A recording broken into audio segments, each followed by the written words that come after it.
नमस्कार दोस्तों, पुरुष उपचार में आप सभी का बहुत बहुत स्वागत है। आज की तारीख में ऐसे बहुत कम लोग हैं जो किसी न किसी तरह के बॉडी पेन से परेशान ना हो, क्योंकि ज़्यादातर जो कामकाजी वर्ग है वो या तो ऑफिस में बैठा होता है या फिजिकल एक्टिविटी उनकी लाइफ में बहुत कम होती है। ऐसी ही एक समस्या है साइटिका। साइटिका एक्चुअल में एक नर्व है जो आपके पीठ के निचले हिस्से से शुरू होकर के नितंबों से होते हुए पैरों तक जाती है। अगर आप बहुत देर तक बैठे रहते हैं या बहुत देर तक खड़े रहते हैं या किसी गलत मूव की वजह से आपको साइटिका में पेन शुरू हो जाता है, क्योंकि साइटिका जो तंत्रिका है उसमें अगर दबाव पड़ता है तो उसकी वजह से ये कंडीशन हो सकती है। ऐसे में आपको साइटिका नर्व में जलन, सूजन या दबाव बन सकता है, जिसकी वजह से आपके पीठ में दर्द शुरू हो जाता है, पैरों में दर्द होने लगता है, आपके नितंब में दर्द होने लगता है। तो सवाल ये है आज की इस वीडियो में कि क्या साइटिका का पेन होने की वजह से लोगों को वॉक करनी चाहिए या नहीं।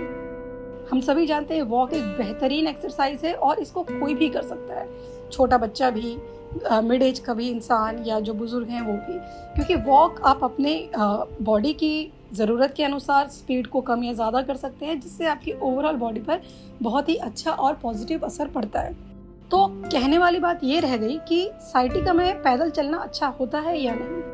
इस पर तमाम ऐसे विशेषज्ञ हैं जो ये सलाह देते हैं कि साइटिका में पैदल चलना आमतौर पर अच्छा होता है, क्योंकि ये एक बहुत ही इम्पैक्टफुल एक्सरसाइज है और इसकी वजह से कई तरह के आपको फ़ायदे मिलते हैं।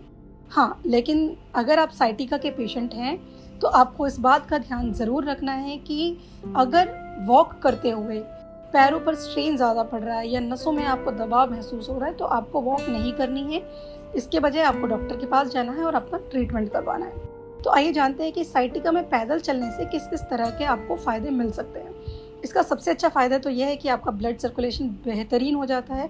ध्यान रखें, ब्लड सर्कुलेशन बेहतर होता है तो इसका मतलब है पूरी बॉडी में ऑक्सीजन सप्लाई बहुत अच्छी तरीके से हो रहा है, जिससे आपकी इम्यूनिटी बूस्ट होती है, जिससे आप बीमार होने का जो रिस्क होता है वो कम हो जाता है और आपको ओवरऑल बॉडी में बहुत सारे बेनिफिट्स मिलते हैं जब ब्लड सर्कुलेशन सही होता है। वहीं साइटिका में जब आप पैदल चलते हैं तो आपकी मांसपेशियों को भी मजबूती मिलती है, इससे हड्डियाँ और जो आपकी कोर मसल्स है वो भी, उनको भी स्ट्रेंथ मिलती है, अच्छी मजबूती मिलती है। यहाँ तक कि साइटिका का पेन में भी आपको कमी महसूस होती है। जो तीसरा इसका सबसे बड़ा फ़ायदा है वो ये है कि आपकी बॉडी की फ्लेक्सिबिलिटी बढ़ती है। ध्यान रखें कि जब हमारी बॉडी स्टिफ हो जाती है, अकड़ जाती है, तो अक्सर चलते हुए या किसी भी तरह के मूव करते हुए आपको पेन महसूस होता है। साइटिका में भी ऐसा ही है। अगर आप अपनी बॉडी में गतिशीलता को बनाए रखते हैं तो अकड़न कम होती है और दर्द में भी कमी आती है। अब ये जानते हैं कि जब आप साइटिका के पेशेंट हैं तो आपको पैदल चलते हुए किन बातों का ध्यान रखना चाहिए। इसके लिए बहुत ही छोटे छोटे टिप्स मैं आपको बताऊंगी। इन्हें ज़रूर तौर पर आपको अपने लाइफस्टाइल में और अपने किसी भी तरह के एक्सरसाइज में इम्प्लीमेंट ज़रूर करना है। जैसे आप किसी भी एक्सरसाइज की शुरुआत करते हैं, चाहे वो वॉकिंग ही क्यों ना हो, आपको बहुत धीमी शुरुआत करनी है। अगर वॉक आप रेगुलर नहीं करते रहे हैं और आपने सोचा है कि अब आपको ये वॉक अपने लाइफस्टाइल का हिस्सा बनाना है, तो शुरुआत बहुत धीमी करें और कम समय के लिए करें। इसके बाद हमेशा ऐसी जगह वॉक करें जहाँ पे जो सतह है वो समान हो। ऐसी जगह पे वॉक ना करें जहाँ पे ऊबड़ खाबड़ रास्ता हो। ऐसी जगहों पे वॉक करने से आपकी साइटिका नर्व पर प्रेशर पड़ सकता है और दर्द बढ़ सकता है। और जो सबसे इम्पॉर्टेंट चीज़ ये है वो ये है कि आपको अपनी बॉडी की सुननी है। अगर आपकी बॉडी में किसी भी मोमेंट में ये महसूस हो वॉक करते हुए कि दर्द बढ़ रहा है तो आपको वॉक रोक देनी है। उसी मोमेंट में आपको वॉक आगे कंटिन्यू नहीं करनी है।